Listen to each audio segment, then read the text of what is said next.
सोचो रात के 11 बजे आपको पैसों की सख्त जरूरत है। आप दौड़ते हुए नजदीकी एटीएम पहुंचते हो और स्क्रीन पर मैसेज आता है, इनसफिशिएंट फंड्स। हैरान परेशान आप दूसरे एटीएम भागते हो, वहां भी नो कैश का बोर्ड टंगा है। पूरे शहर में अफरा तफरी मच जाती है। लोग बेतहाशा पैसे निकालने की कोशिश कर रहे हैं। आपका बैंक बैलेंस स्क्रीन पर तो है, मगर हाथ में 1 रुपया नहीं। दिल बैठ रहा है, क्या मेरा पैसा सच में है भी या सिर्फ एक नंबर? ये है उस कड़वी सच्चाई की झलक जो आज हम उजागर करने वाले हैं। आज जिन रुपयों के लिए भगदड़ मची, जरा सोचो एक वक्त पर वो थे ही नहीं। सदियों पहले बार्टर सिस्टम था, यानी सामान के बदले सामान। किसी को अनाज चाहिए तो बदले में कपड़ा दो या 5 मुर्गियां देकर एक बकरी लो। सोचो कितना झंझट। कभी आपकी चीज अगले को नहीं चाहिए तो कभी कीमत पर लड़ाई। फिर आया आइडिया कि एक कॉमन चीज को करें मनी की तरह इस्तेमाल, जैसे समुद्री सीपियां, नमक, अनाज या धातु के टुकड़े। लोगों ने अपनी जरूरत की चीजों को एक मानक रूप में लेना शुरू किया, पर कहानी यहीं नहीं रुकी।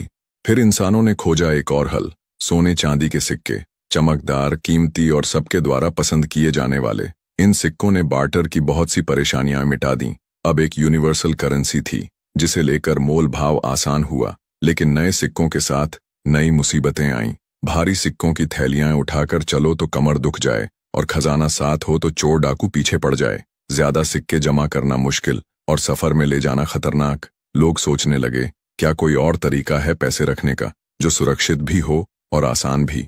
यही जरूरत से जन्मी बैंकिंग। लोग अपने सोने चांदी के सिक्के भरोसेमंद जौहरी यानी शुरुआती बैंकर के पास रखने लगे, और बदले में मिली एक रसीद, IOU, मतलब आई ऑफ यू। अब सिक्कों की जगह इन कागजी रसीदों ने ले ली, क्योंकि इन्हें जेब में रखना सोने के थैले से आसान था। यहीं से खेल शुरू हुआ। जौहरियों ने देखा कि ज्यादातर लोग अपना सोना एक साथ निकालते नहीं।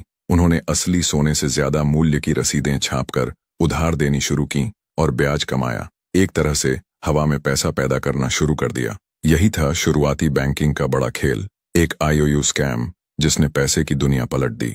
आज वही खेल मॉडर्न बैंकिंग में फ्रैक्शनल रिजर्व के नाम से जारी है। मान लो आप बैंक में 1000 रुपये जमा करते हो। बैंक उसका करीब 10% यानी 100 रुपये रिजर्व रखकर 900 रुपये आगे लोन दे देता है। कमाल देखो, आपके अकाउंट में 1000 रुपये बना रहा, पर बैंक ने 900 नए रुपये बनाकर सिस्टम में डाल दिए। जिसको 900 रुपये लोन मिला वो आगे चलकर इसे किसी बैंक में जमा करेगा, और बैंक उसका फिर 90% आगे उधार देगा। कुछ ही कदमों में 1000 से कई गुना ज्यादा पैसा, मसलन 10,000 तक, सिस्टम में बूम पैदा हो जाता है ना जादू?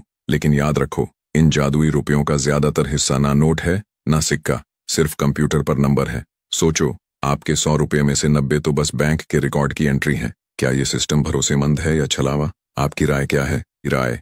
लेकिन इस जादू की हकीकत तब कड़वी बन जाती है जब भरोसा टूटता है। मान लो कोई अफवाह उड़ती है कि फलां बैंक डूबने वाला है। फिर क्या? सारे लोग भागते हैं अपना पैसा निकालने। कुछ वैसा ही दृश्य जैसा शुरुआत में देखा था, जिसे बोलते हैं बैंक रन। लेकिन बैंक के पास तो सिर्फ 10% रिजर्व है ना, सबको कैसे देगा? नतीजा, कुछ ही घंटों में बैंक का कैश खत्म। लंबी लाइनें, गुस्साए ग्राहक, अफरा तफरी का माहौल। बैंक के दरवाजे पर ताला लगने की नौबत आ जाती है। जिस सिस्टम को हम सुरक्षित मानकर बैठे थे वो पल में चरमरा सकता है। यकीनन ये है पैसे की दुनिया का सख्त रियलिटी चेक।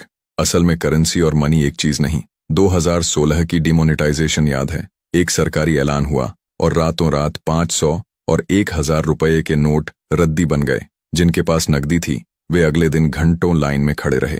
सबक मिला कि हाथ का नोट भी सरकार के भरोसे है, पल में शून्य हो सकता है। फिर आया 2020 का पेंडेमिक। लॉकडाउन में डिजिटल पेमेंट ने जबरदस्त छलांग लगाई। महीनों तक बिना कैश के UPI और ऑनलाइन ट्रांसफर से काम चला लिया गया। एक तरफ लोग नकदी छूने से डर रहे थे तो दूसरी तरफ नेट बैंकिंग ही जीवन रेखा बनी रही। इन घटनाओं ने साबित कर दिया कि पैसा सिर्फ भरोसे का खेल है, कभी कागज के नोट पर तो कभी बैंक के सर्वर के नंबरों पर। आज 90% से ज्यादा पैसा सिर्फ अंकों का लेन देन है, न सोना है न चांदी। सोचो, अगर कल सिस्टम डाउन हो जाए या सरकार नकदी खत्म कर दे तो आपके पास क्या बचेगा? अब सवाल है, इस सच्चाई को जानकर आप खुद को कैसे बचाएं? घबराने की जरूरत नहीं, अपनाएं ये 3 स्ट्रीट स्मार्ट मूव्स। 1. कैश का कुशन। हमेशा थोड़ी नकदी घर पर सुरक्षित रखें। अगर बैंक कुछ दिन के लिए बंद हो जाए या तकनीक धोखा दे तो कम से कम बुनियादी खर्च चल सकें। 2. डाइवर्सिफाई।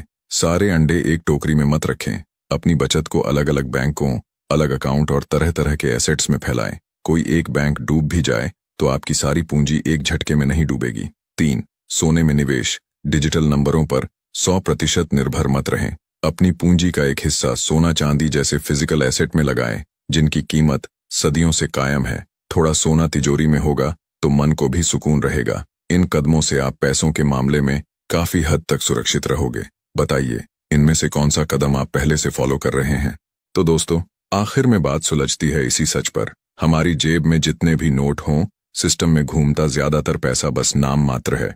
डिजिटल एंट्री एक भरोसे का खेल। ये है कि हमारे 90% रुपये कागज छुए बिना ही इधर उधर घूम रहे हैं। ये सिस्टम तभी तक चलता है जब तक हम सब इसका भरोसा बनाए रखें। लेकिन अपनी आंखों से देखी डेमोनेटाइजेशन हो या इतिहास में अनगिनत बैंक रन, सबने सिखाया है कि आंख बंद करके भरोसा मत करो। असली समझदारी यही है कि पैसे को समझो, संभाल कर चलो और खुद तय करो कि आपके लिए असली दौलत किसमें है। जरा सोचो, पेपर या गोल्ड? क्या होगा जो बरसों बाद भी आपकी मेहनत की कमाई की कीमत बनाए रखेगा? Like, share, follow for weekly money truths and comment. Paper और gold, what's real wealth for you?